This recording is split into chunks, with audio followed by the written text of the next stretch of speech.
Hi everyone. सो examination होने में अब बस कुछ ही दिन बाकी है कंपार्टमेंट स्टूडेंट के लिए। और आज मैं यहाँ पे आपको कुछ ऐसी चीज़ें बताने वाली हूँ, कुछ ऐसे पॉइंट्स बताने वाली हूँ जो कि आपको कंपार्टमेंट एग्ज़ाम के लिए बहुत ही ज़्यादा इम्पॉर्टेंट है। इससे पहले मैं आपको कह लूँ कि हम लोगों ने जो ये MCQ का जो सीरीज़ जो कंप्लीट करे थे उसमें बहुत सारी चीज़ें आपको जानने को मिली। और साइंस की भी मैं यहाँ पे आपको क्वेश्चन प्रोवाइड करूँगी। इसके लिए आप टेलीग्राम पे ज़रूर से ज़रूर जुड़ जाना, डिस्क्रिप्शन में लिंक है। और जिनको भी कुछ भी क्वेश्चन, कोई भी क्वेरीज अगर पूछनी अगर हो तो आप लोग मुझे इंस्टाग्राम पे भी DM कर सकते हो।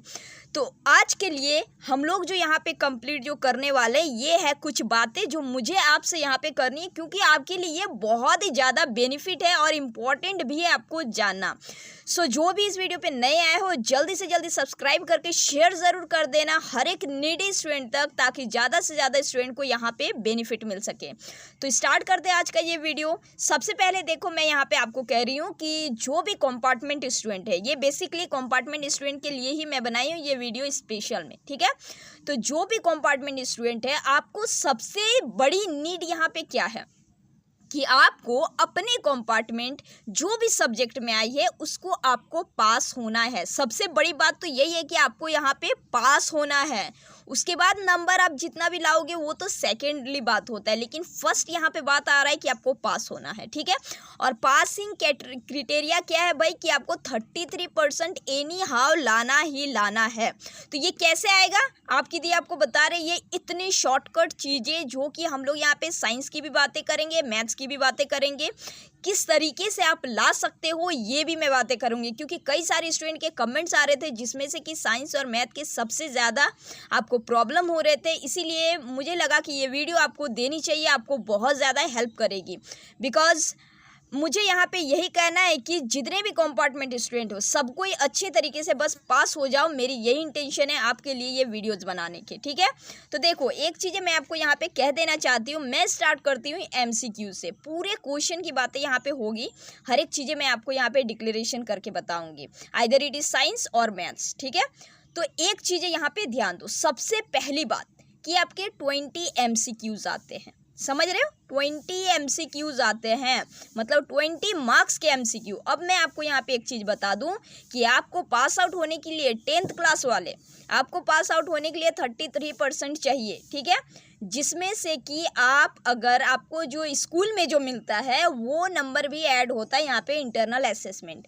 तो हार्डली आप अगर 25 से 30 मार्क्स भी अगर ले आते हो तो आप बहुत अच्छे से पास आउट हो सकते हो, ओके।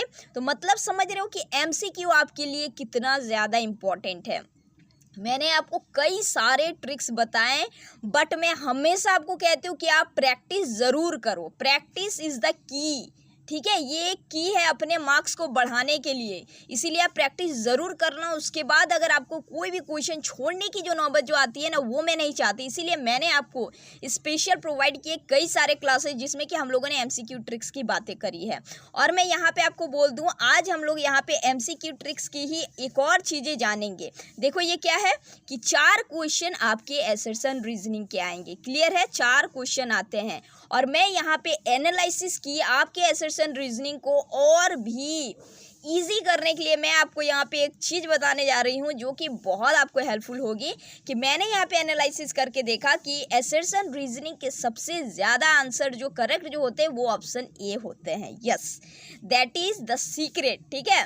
ये चीज़ बहुत सीक्रेट है कि मैंने जब यहाँ पे जब देखा असर्शन रीजनिंग के बहुत सारे क्वेश्चंस को जब मैंने एनालिसिस किया तो मुझे मिला यहाँ पे कि ऑप्शन ए सबसे ज़्यादा मेजोरिटी में यहाँ पे आंसर आ रहे हैं।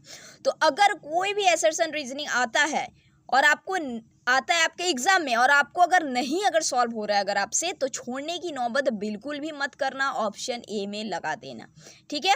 बाकी आपको प्रैक्टिस तो करनी ही करनी है। ये कोशिश करना कि जो पढ़ रहे हो पढ़ते हुए वो चीज़ आए, आप अच्छे से पढ़ के वो चीज़ का आंसर दो। बट अगर छोड़ने वाला चीज़ अगर हो रहा है तो आपको छोड़ना बिल्कुल भी नहीं है, आप ऑप्शन ए को लगा देना, ठीक है, ये असर्शन रीजनिंग का बाद हुआ। रेस्ट ऑफ द क्वेश्चन बाकी एमसीक्यू की क्या है वो मैंने आपसे करी कि यहाँ पे बाकी एमसीक्यू में ए का आंसर नहीं होता है ज़्यादा। मेजॉरिटी आपको ऑप्शन ए आंसर में देखने को नहीं मिलेगा, यहाँ पे सबसे ज़्यादा सही होता है बी सी डी में।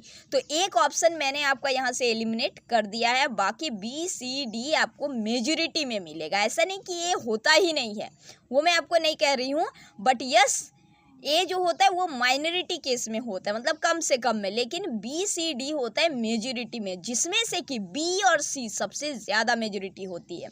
तो ये सारी चीज़ें आपको जाननी है। सेकेंडली यहाँ पे मैं साइंस का सबसे पहले बात कर रही हूँ कि साइंस में आपको किन किन बातों का ध्यान रखना है, जिससे कि ये सारे बातें पर आप अगर ध्यान रखते हो तो आप अपने एग्जामिनेशन हॉल में बहुत अच्छे से नंबर ला सकते हो, एटलीस्ट पास आउट तो हो ही जाओगे। ठीक है, क्योंकि बहुत सारे बच्चे ऐसे कमेंट्स कर रहे हैं जो कि बहुत ज़्यादा स्ट्रेस आउट लिए हुए हैं, तो आपको बिल्कुल भी स्ट्रेस उतना नहीं लेना है। अभी भी जो वक्त है उस पर खुद को काम करो, वहाँ पे मेहनत करो, ज़रूर आप लोग पास होगे। ठीक है, देखो अगर साइंस की बात करी जाए तो साइंस में और मैथ्स में आपको सबसे ज़्यादा यहाँ पे फॉर्मूला पर फोकस कर लेनी है। क्यों भाई?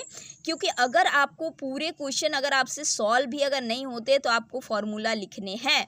साइंस में बात करी जाए तो फिजिक्स में आपके लेंस मेकर फॉर्मूला हो गया, मिरर फॉर्मूला होगा, ये सारी चीज़ें आपको लिखनी है। अगर मान लो कि आप क्वेश्चन को सही से सॉल्व नहीं भी करते हो, बट आपने प्रॉपर वे से फॉर्मूला को लिखा है तो आपको यहाँ से 1 नंबर ज़रूर मिलता है। वाई?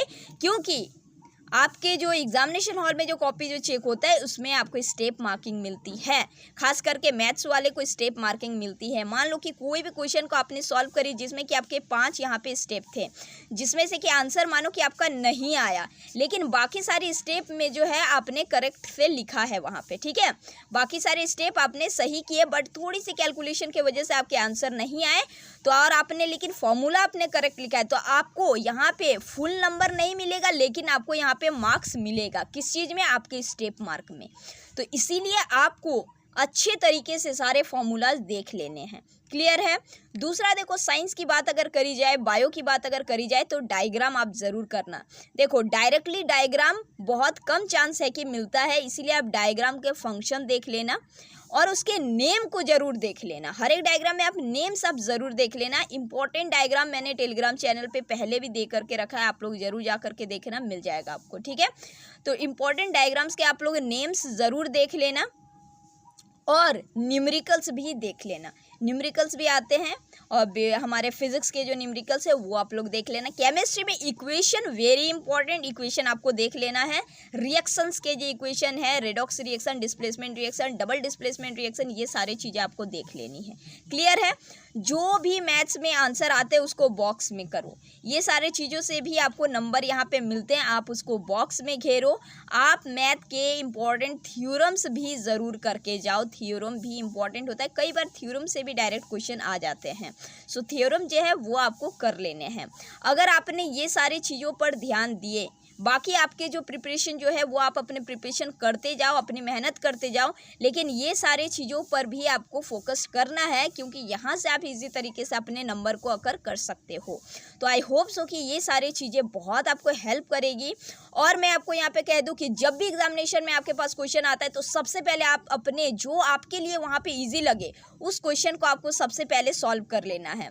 तो यहाँ से आपके कॉन्फिडेंट बढ़ेगी, तो आप खुद से जो क्वेश्चन आपको नहीं भी आता है तो आप उसको सॉल्व कर पाओगे।